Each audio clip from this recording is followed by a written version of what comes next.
Our tech team did post last week's session on the St. Andrew website, and I think it turned out pretty well, actually. I know it's a fair bit of work for everybody doing this, but for those who aren't getting out, don't want to come out, this is an opportunity. And I think it's something worth doing, and it's, from our end anyway, it's a little simpler than the Zoom situation. So most of you were here last week, but you will recall, just by way of remembering, that I talked about reflective memory and how we think about that as a kind of contemporary phenomenon that's not just about accuracy, but it's about the way we frame our reflections. And if we try to understand our lives in retrospect, how we frame the past for the present and the future, and as we go forward. And so that's what this conversation or course is about.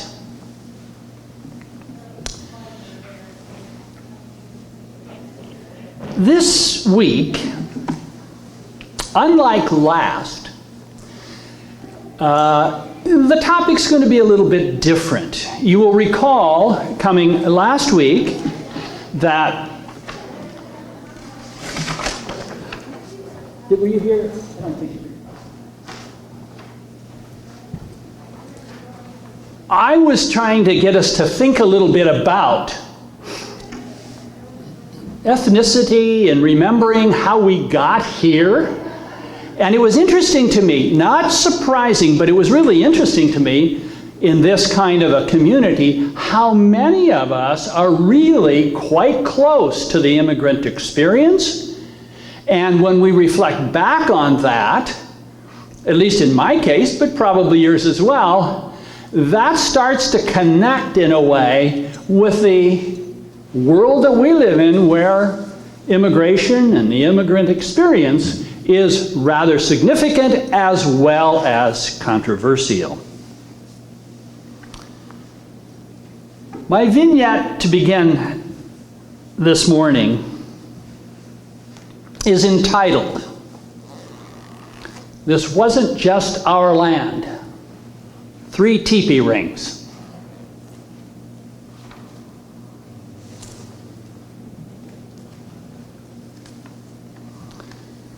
I remember the day very well.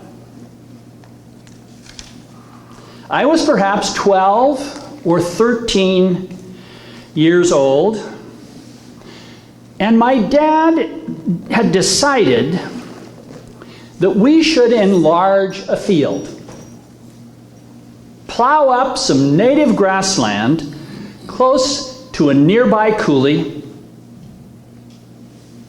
It wasn't that large a piece of land, but he thought it would sort of round out a field.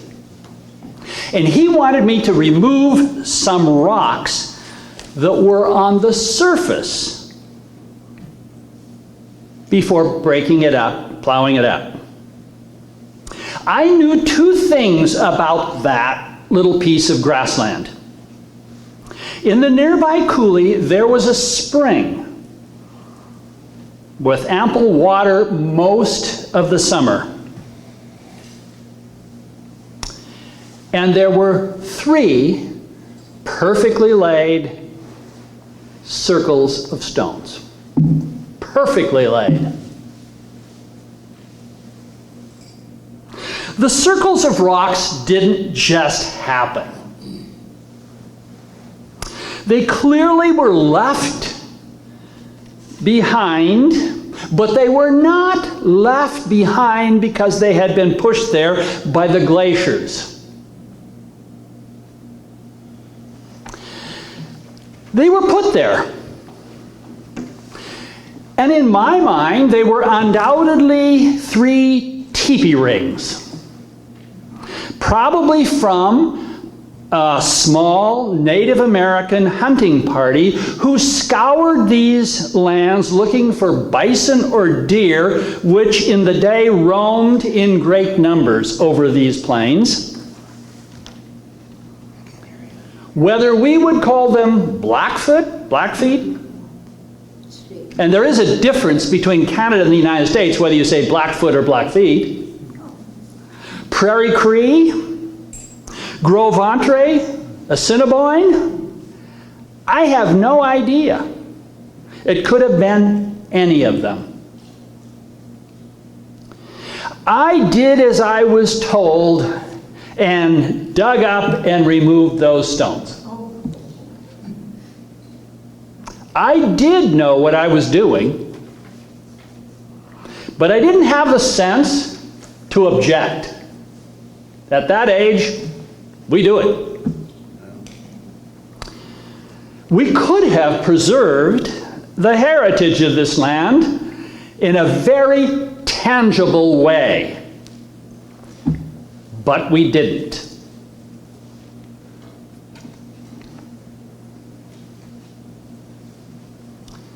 Yet not all has been lost. The memory of that day has stayed with me and churned away in my mind as over the years I have thought about what one's place in the world means, what ownership of property means, who or what has come before us, and who or what will come after us. As permanent as the current arrangements may seem to us, we know that we are but custodians for a time on this land, on our land. How we got here is worthy of reflection, but so is how we steward what we have been given and will pass on. This particular piece of land in north central Montana didn't go directly from teepee rings to plowed fields and barbed wire fences. Even before the government saw fit to survey this land, divide it up, and give it to homesteaders who plowed the land and eventually came to own it, there was a man, Pete Johnson by name, who grazed hundreds and hundreds, if not thousands, of sheep over this land. From his point of view, apparently nobody owned it. There was good grass. There was plenty of water. Why not use it? And he did. Lore has it that he ran his sheep from central Montana all the way to what we know as the North Dakota border, hundreds of miles. There's never been any movies about that. Well, they weren't. I still remember his prime, where his prime sheep camp was. But you're old. Yeah, well, or time is fairly compressed in some sense. Soon were to come, the sheep were to go away, the plows and the range laws were to come, but the Native Americans were gone, rounded up and put on reservations. The sheep were gone because they had fallen victim to sagging market prices. A new day had arrived. All that said, the Native Americans were not the first forms of life on this land either. Millions of years earlier, dinosaurs roamed this very land, and their bones are being found through erosion and digging.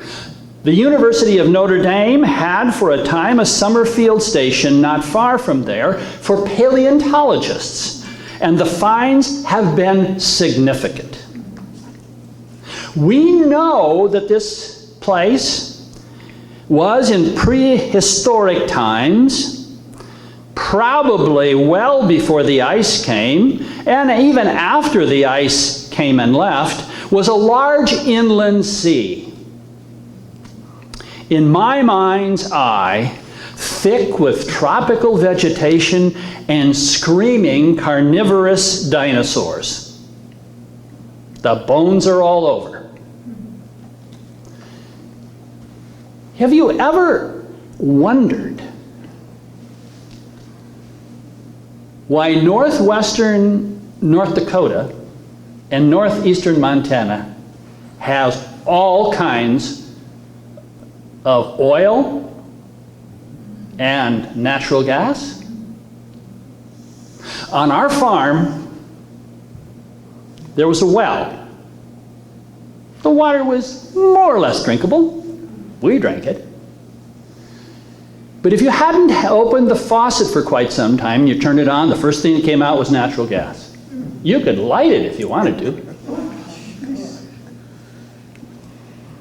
Where did all that stuff come from? All that organic material in this more or less lush kind of place. As a youngster, I walked and scoured those steep river breaks and badlands looking for whatever I could find. And one day I came upon a rock about like yay. It was a petrified stone filled with small seashells.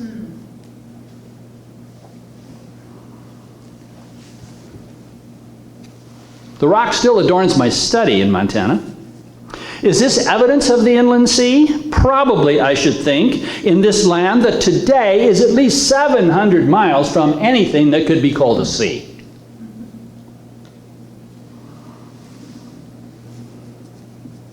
It's prairie land after all. Maybe some of you have been there, gone there. But go to the vast Lake of the Woods that straddles northern Minnesota and Canada. Mainly, it's in Canada. It's hundreds of square miles, and it's probably 200 feet deep at max, maybe 250. And that is the remnant of what came to be, we call today, Lake Aageson. That stretched west and south, and still on occasion tries to flood. But I return to the Native Americans. I went to high school with the kids from the nearby reservation. Many I considered friends. But in retrospect, little did I know anything important about their way of life. And growing up, I heard, but not in my home, I might add, all the Indian slurs. I'm probably not unique. It wasn't until I was a first-year college student when I read Bury My Heart at Wounded Knee that I learned that most, if not all, those slurs were virtually 180 degrees off.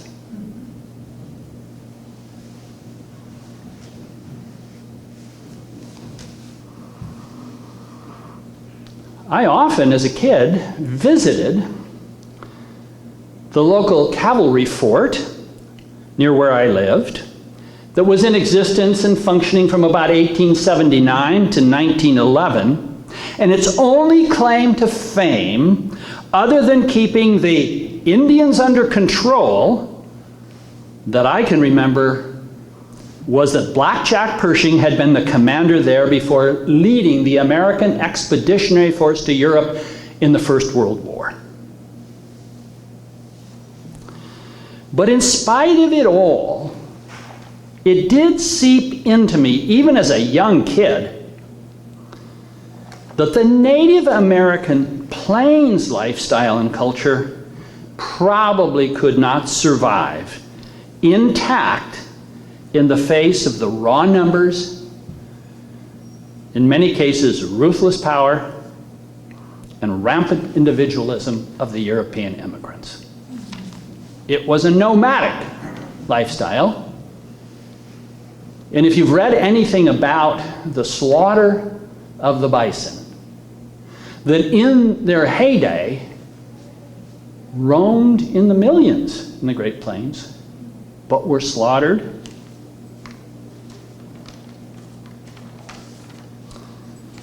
So if the clock can't be turned back, how might these uneasy neighbors live together, or at least side by side, with a serious sense of dignity and justice?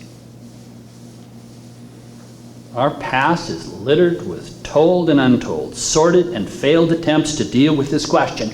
I simply remind you, maybe you read about it this summer, about those First Nation schools in Canada where they have found many young people buried.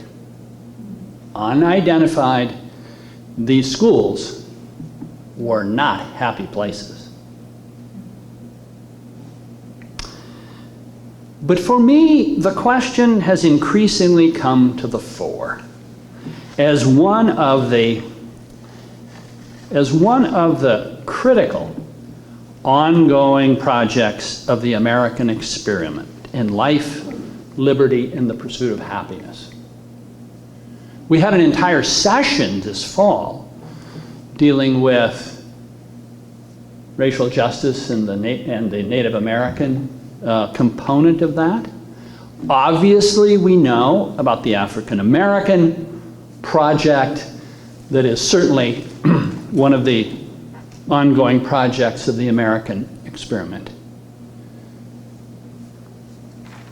Now, there's an addendum to this.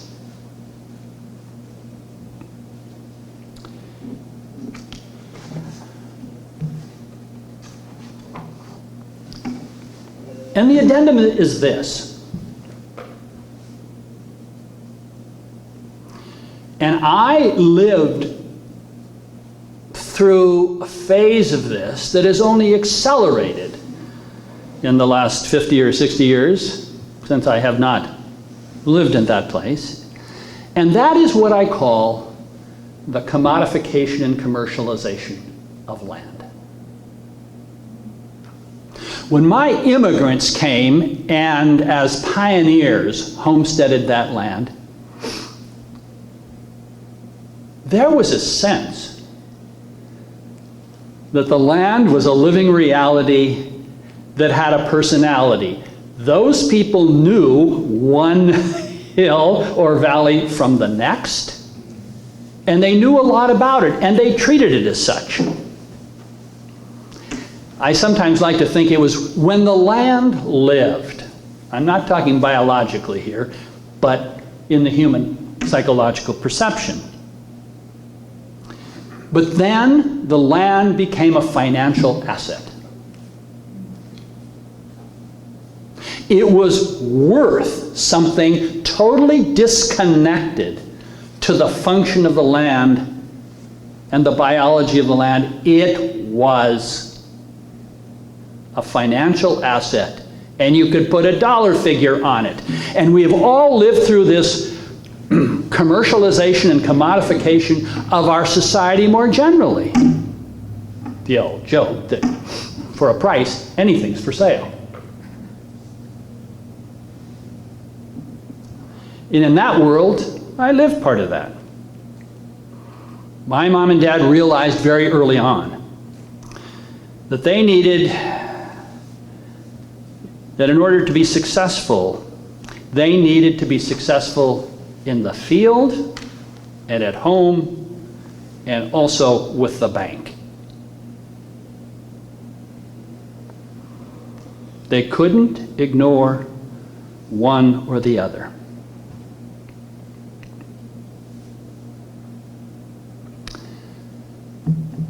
Something I have been pondering. And throughout my life, I've always asked myself this question: why in the world do I go to church? Why do I participate in a congregation? And I can give you all the theological reasons and so on and so forth. But for me, in more recent times, one of the reasons is I need that kind of a community to negotiate my way through, sometimes resist, the kind of commercialization of our world.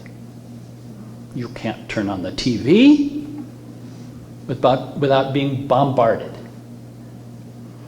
And even a commercial I saw the other day that says, you know, the good life is about more than money, but they're trying to sell you something when they're telling you that.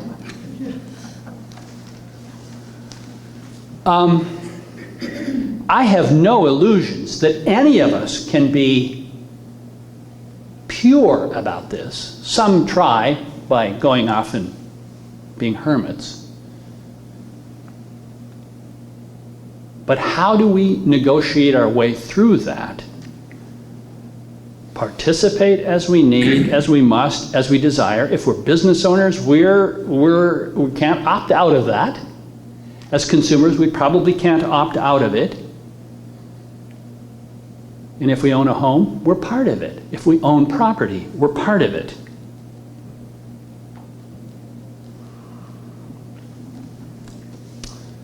But the connection I want to make today is that I suspect the earth itself suffers when we simply see it as a commercial entity, a commodity to be exchanged. So, in other words, how do we measure success and affluence? How do we strive for success and affluence in a broader way? And when I come into a worshiping community, it's one of the few places where I can kind of step outside of some of that bombardment. So my questions for our conversation. How ought we deal with conflicting claims of ownership that go way back?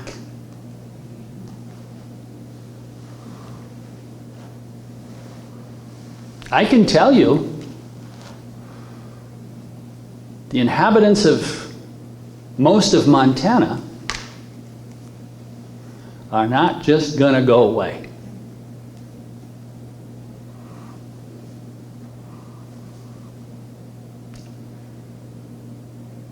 I hope you're not watching Yellowstone. Huh? The movie. Kevin Costner's whatever. It's a series. The only thing I would say about it, I have watched it, or I do watch it periodically, is the only thing, it's the only place I've seen stories about ranching where they never ranch, they just fight. Bonanza was like that. Huh? Bonanza. Yeah, Bonanza. How do we think about how do you think about what you own? We own. How do you deal with what you own? How do we think about stewarding possessions? How do you think about commodification and commercialization? What might Christianity and the church have to say to us about this? Again, I don't think any of us can find a place that's pure and pristine in this culture apart from it. How do we negotiate our way through it is basically my question. So, your thoughts, your ideas. So there are two issues. The ownership of land and predecessors. It's not land that we were the first to show up on. And how do we think about property and ownership? And how might that affect how we treat it, how we pass it on? Two.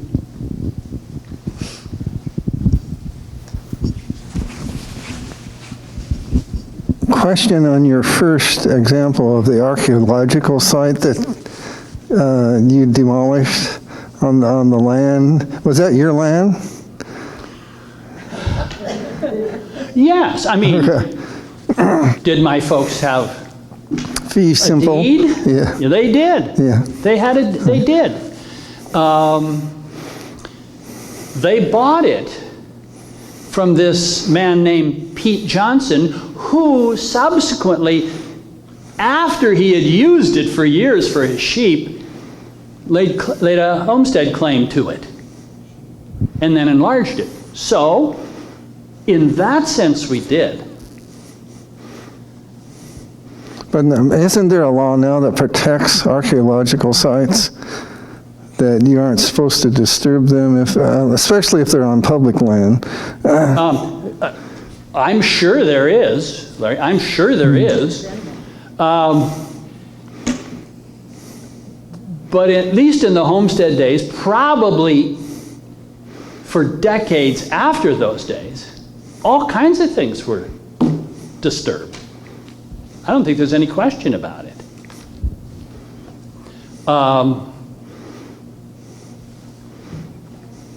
But in that independent world, I am sure there's plenty of this kind of thinking that goes on. It's easier to get forgiveness than permission.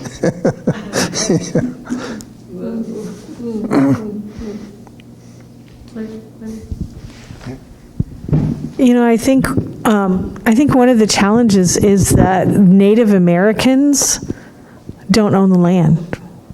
They don't even think. I mean, it's just. It's like the air. They don't It's even. like the air. It's not anything that they can even think of, and yet, as a Western European settlers, that is how we thought. I mean, that's how Western Europeans thought, and so. It's just two very different even concepts to even consider it.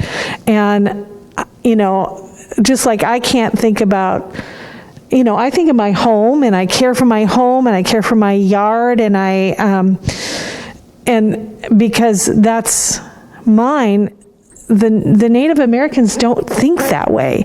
And so I think we need to be open to how they look at things. But I don't think we can resolve that because we're really coming from different places. Mm-hmm. Yeah. Well, there's no doubt a cultural divide. Now, I think this is probably true in Oregon as well, but I know out there in Montana, many tribal members have learn to live in a very sophisticated way in both worlds in some sense.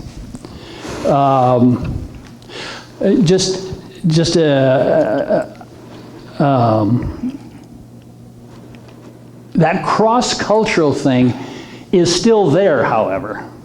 And you're right, I think. Yes? I just wanted to say there is a federal law that protects historic and archaeological legacies. Sure. And yeah, the National Historic Preservation Act. And as far as Indian communities are concerned, they work government to government. So when they're dealing with a government, state or local, then mm-hmm. they're equals. Mm-hmm. Yeah. Yeah. Good. One of the things I know there, I'm sure it's been true in Oregon as well, that in recent years, the whole question of water rights has become huge. and adjudicating claims between state governments, local governments, tribal nations, and federal reclamation projects, and trying to adjudicate all of that. And Native Americans often, at least in the cases over there, will make claims based upon where they historically and traditionally traveled to hunt or whatever, as a claim to having some water right to local waters. Now, I have no idea, maybe you can help me on this, when these national archaeological preservation laws came into effect. I don't know, but... I think it was the 70s or something like that. Yeah, yeah. Well, how far back do the claims go, and would I be liable? You're not Subject to criminal prosecution.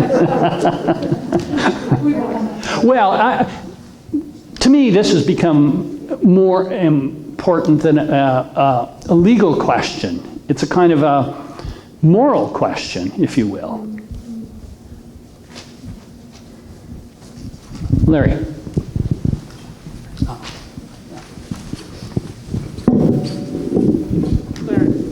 There's two Larrys. Can you hear me now? Closer, put my lips on it. Yeah. Well, I got probably too many things to say, but your background and my background are roughly the same where you live. I lived in North Dakota. All of you have heard of the Missouri River. They put the dams on the Missouri River. The people living along the Missouri River got bought out, or the government took it over. My aunt was, my grandma's sister was one of them. They moved to Pocatello, Idaho. But besides that, then the Indian reservations, there were two towns that got flooded out by the Aageson Reservoir. One was Elbow Woods and Sanish, and all of this is on the Fort Berthold Indian Reservation, close to it. And of course, this dam then really took care of a lot of things. And then you heard of the Bakken Formation? The shale formation in northwestern North Dakota. In shale north, yeah. It's only about 10 feet thick. But with new oil ways they drill oil, they do down, and then a quarter of a mile, they curve it, and they go right through it for 2 miles. Well, there so happens to be oil under the Fort Berthold Indian Reservation, under the water, all this stuff. And Congress passed within the last, I'll just say 10 years, I don't know the date, the Indian share in this royalty. The government just take all that. It took a lot of work to get it through there, but they got it through, so the Indians do share in this royalty. It is pretty substantial. Oh, yeah. It's probably better than casinos.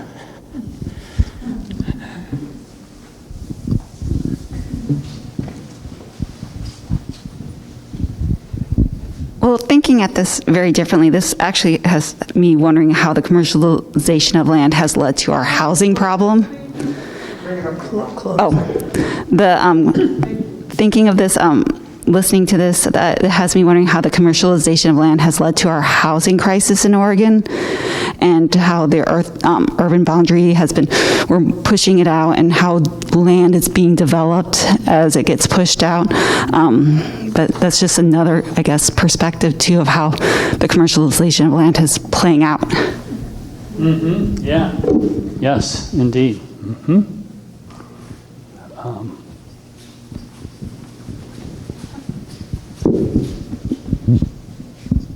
this does not have anything to do with what we're talking about right here, but this morning there was a sentence that was said that I really stuck with me. It was on NPR, and they were interviewing a man who wrote this book, and I can't remember his name now, but one thing he said is, we always ask, well, we don't always, but sometimes we ask God, why did he make me? And this man said, we should be asking also, why did he make me and put me in this place? And I just thought, oh, that takes a lot of thinking about. I heard that interview as well. Oh, yes, yes, I did. You know, I took notice of that, and it links up with some things that I've been thinking about related to that. And for lack,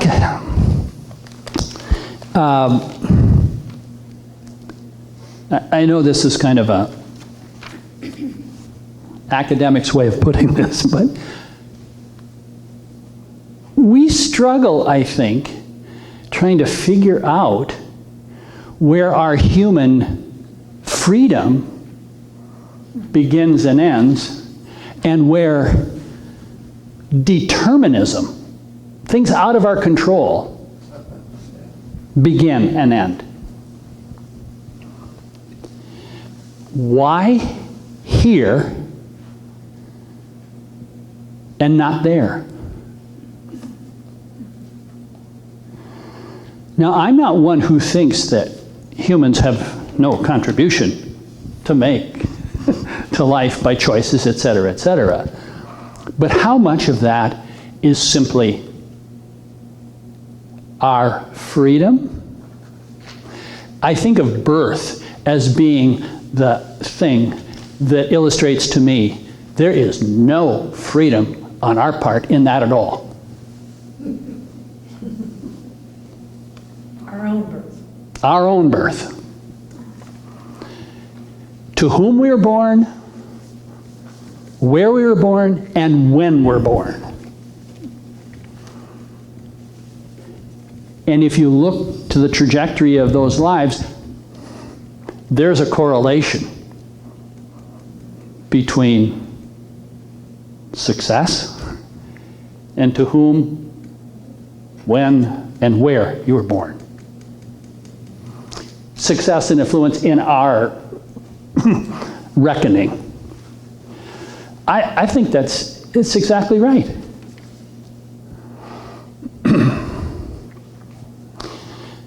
And we are a land of people that still the majority culture of thinking we are independent, self-controlling agents, and we, in some cases, are self-made women and men.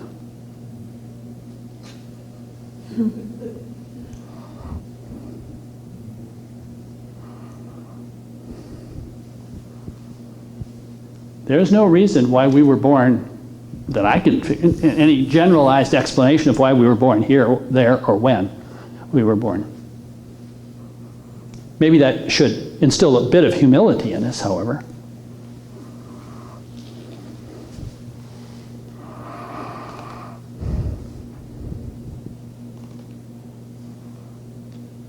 It comes back, in my mind, to how we think about possession of land. How we treat it. If we treat it as possessors as opposed to stewards, I think it can be dealt with differently. And that has environmental implications as well.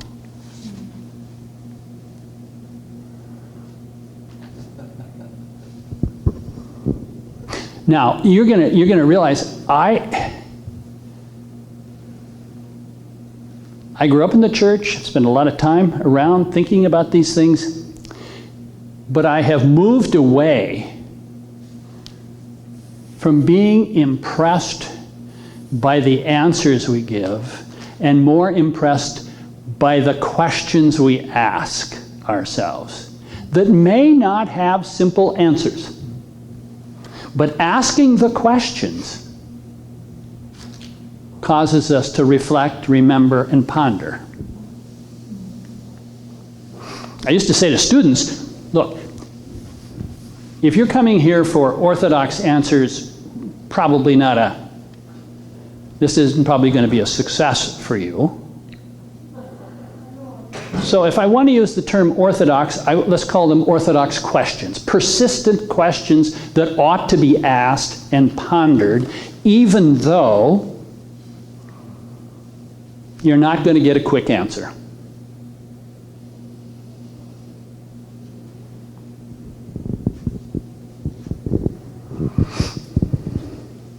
Any other observations, questions? I have so many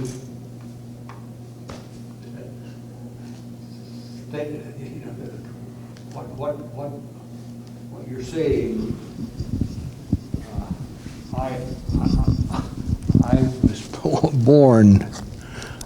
I was born by and my father and mother were born had long been up before I got on the place, and my dad was by there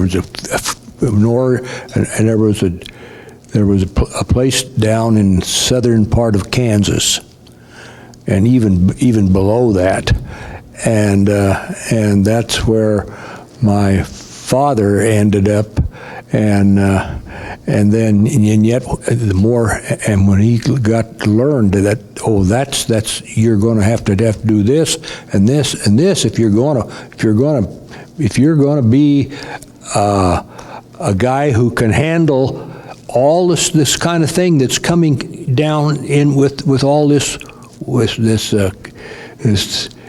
stuff that's coming in by the companies down south, and yet, but he's had some, up and above, and so and then he met my mother and things, all these kind of things like that, but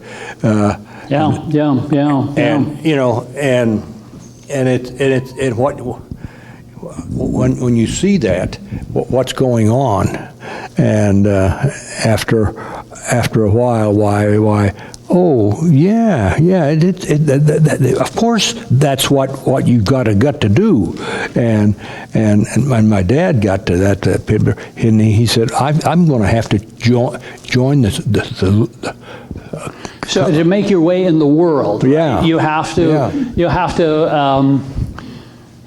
adapt in some sense to the realities there.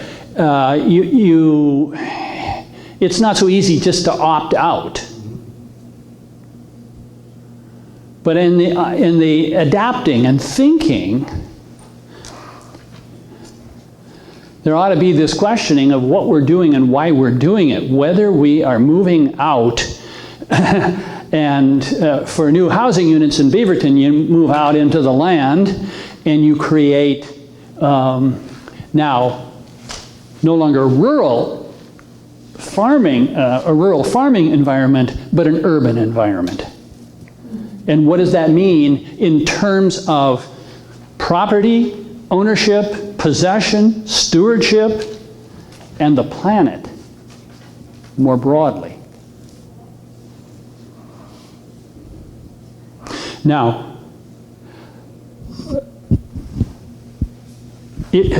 Larry. Well,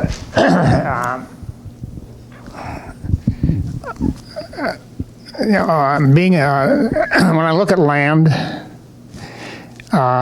there's a surface of the land, but then there's everything under the land, and there's a lot going on with what's under the land. A lot of people, probably don't realize that if you're not interested in it.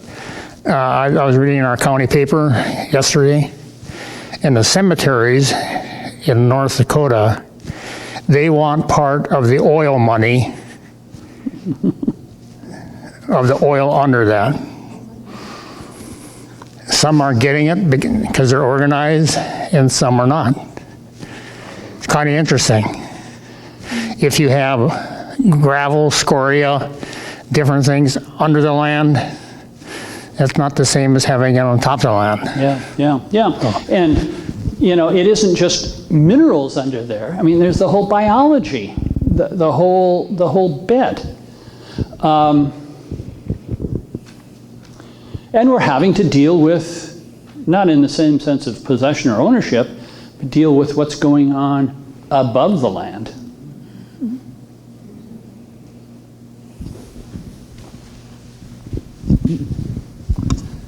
Back to your hunting party on the land there, and then the things that influence that, the fact that the Spanish brought horses to North America, changed the culture of the plain and the plateau Indians so they can go on a hunt. Yeah.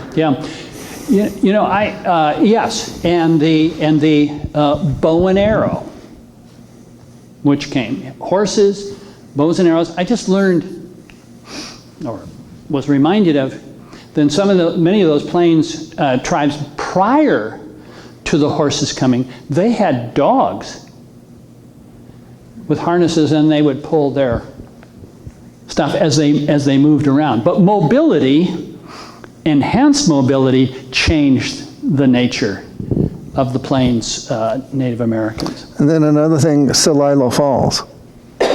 Celilo Falls, where the John Day Dam, Dalles Dam covered up Celilo Falls. Mm-hmm. I mean, that was a gathering place for natives for millennia.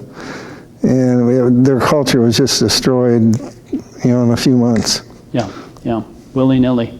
Yeah. Yes, indeed.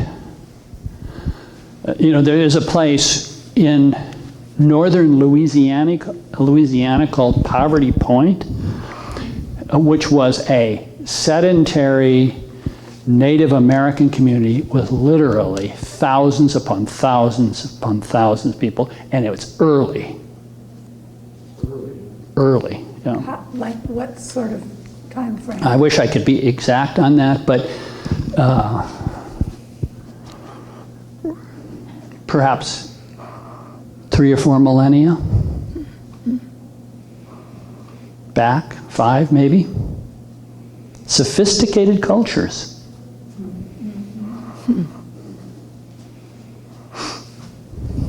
Okay, well, thank you for today, but again, this act of trying to think about and remember and reflect on our own experiences and tie them into some bigger questions that are around us immediately today. Ownership, possession, property, housing. What's below and what's above the earth, and I think of Brockton, Montana. where? Brockton, Montana. Yeah. Yeah, I have a friend who taught there, and but what the government tries to do is to try to Americanize the Indians. You know, they should learn how to live like we live. And so they spend a lot of money on the reservations around us and build them new houses and do stuff. And I mean, it was a pile of junk in about 10 years. I mean, TV antennas all over the place, cars dumped around the house, and it's just... Yeah, and I think that's linking up in 2 different ways to what you say and what Luann said.